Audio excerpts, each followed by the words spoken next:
Our story begins in a polar village. It's so bitterly cold that every house is built over permanent ice. But the villagers are used to it. They just live their lives inside these huge domes made from compressed snow. It looks like it might land on the roof of one of the snow domes. So she grabs her sled and rushes over. There, at the edge of the village, the Aurora ribbon lands. As soon as she enters, the tunnel fades from view. I'm here, Lumi. I got you. But then she sees that Lumi is nowhere to be found. All around them, the cave walls begin to glow brighter and brighter, until it feels like the whole place is going to explode. Then, everything goes black. Her head hurts, and she can't find her brother anywhere. But something else is wrong too. The cave isn't brightly lit anymore. In fact, it's really, really dark. To see in the gloom, Zara pulls out her special tool, a glass vase filled with shimmering aurora. The memories within glow softly, giving her the ability to see in the darkness. The shards weren't just keeping one ribbon in place, they were anchoring dozens, if not hundreds. Soon, the shards are all gone, and the Northern Warden's power is waning. His crown of stars flickers and fades until it's nothing but a circlet of silver. Defeated, the boy collapses, and the aurora around him dissipates into the darkness. Townspeople have never seen the northern lights so bright and beautiful. And Lumi is overjoyed to see her favorite auroras dancing overhead. Let me know in the comments below, and you've re-gone na, wan na. Stick around for this next part, because we re-gone na, explore it together. Zara walks home. She glances back at the sky. Can you find the Big Dipper? What about Orion the Hunter? Or maybe even the Southern Cross? But which one's your favorite? Let me know in the comments below. For a moment, she can almost see the Northern Warden watching them. There are 8 planets in our cosmic neighborhood, and each one is more fascinating than the last. On Mars, we might have found signs of ancient life. Jupiter's got a giant red spot that's been around for centuries. And Saturn's rings are so vast that we're still discovering new ones to this day. But which planet is your favorite? Let me know in the comments below. He's still shy, but he's no longer afraid. Zara knows that someday he'll be brave enough to lead the village again. Zoom past the asteroid belt and hurtle through the Kuiper belt. Can you see Pluto? It might not be a planet anymore, but it's still a cool place to visit. And beyond that, it's a deep freeze. Stars twinkle in the distance, and strange comets streak across the screen. Where are we going? I don't know, but I can't wait to find out. Hold on tight and let's go. And at the center of the maze, pulsing with power, is the Northern Warden. That's the name of the boy with the crown of stars.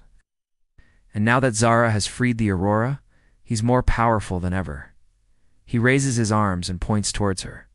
The cave begins to glow faintly, and the entrance appears in the distance. Zara takes her brother's hand, and together they walk towards the light. Foolish child, you've made me strong, but you still don't understand what I'm doing here. By trapping all this light, I'm purging the darkness from this world once and for all. But Zara shakes her head. No, you don't understand.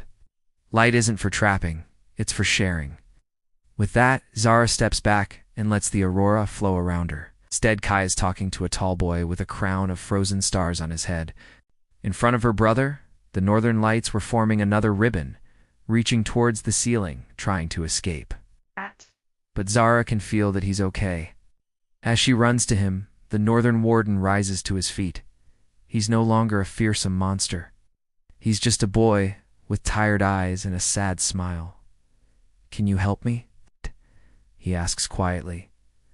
I want to send the sky to sleep. So Zara helps the former warden make the northern lights fade to gentle purples and soft blues. When she's done, the sky is calm and peaceful. And the Northern Warden smiles for the first time since they met. Maybe I'll let the sky glow, he says softly. It's hard to believe, but the light itself is somehow draining his energy. Finally, she reaches the end of the Aurora Trail. It's not quite big enough to walk through yet, but she has something that can help. Back in her satchel, Zara keeps a tiny sunlit crystal, a souvenir from a solar eclipse she saw years ago.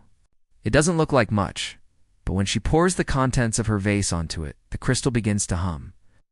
Warmth spreads out from it, melting the shards and freeing the northern lights. If she wants to save Kai, she needs to break the icy shards holding the aurora in place. But how? That's when Zara remembers what her grandfather told her about the vase. When the aurora is captured, he said, you must revive the warmth and melt the frozen maze. Suddenly, Zara knows exactly what to do.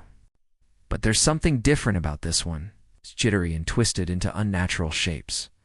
Looking closer, Zara realizes that the ribbon isn't just escaping, it's trapped. Tiny shards of ice have formed along its edges, anchoring it to the ceiling. And the boy with the crown of stars, whoever he is using those shards to feed his power. His face is obscured by a dark hood, but Zara can feel his anger radiating outwards like heat from a campfire, and he's really mad at her brother. "What have you done, you foolish child? You've unleashed all this light. Now the whole cave will stay bright forever," turns to Zara, his eyes flashing with power. "You'll never outmatch my chaos," he growls. Now there's no sign of it or her brother anywhere. Just as Zara is about to panic, she spots something. In the distance, there's a faint glimmering glow coming from the end of the cave. It looks like a star or maybe the moon, but something's making it shine brightly. But then something incredible happens. It disappears. Not just into the snow dome, but completely vanishes. It's gone. And then Zara notices a small trail leading away from the village. She doesn't know where it goes, but she knows she has to follow.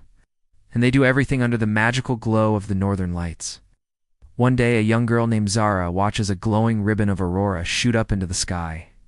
And she's not the only one. Peeking out from behind one of the snow domes is Zara's younger brother, Kai. He's worried about their dog Lumi, who likes to chase the northern lights. But now Lumi is gone, and the Aurora has come down right beside him. Kai can't see where it disappeared to, but he can see its shimmering reflection in his goggles. So he puts his hand into the glowing tunnel and follows it into the distance. Meanwhile, Zara gets to the end of the Aurora trail and sees that it leads into a cave. As Zara approaches, she hears her brother's voice. But before Zara can say anything, the boy turns back to her brother and raises his hands. When Zara wakes up, she finds herself lying on the cave floor. As Zara scans the room, she sees the answer to her problems floating directly above her head. As Zara moves through the cave, she can sense the growing darkness inside her brother. She starts running through the cave, dodging the shards that crackle and pop as they try to slow her down. And that's when Zara sees that the entire cave is one giant maze of crisscrossing Aurora. Meanwhile, the northern warden tries to trap her in an icy shard, but the Aurora simply flows around it, melting it away.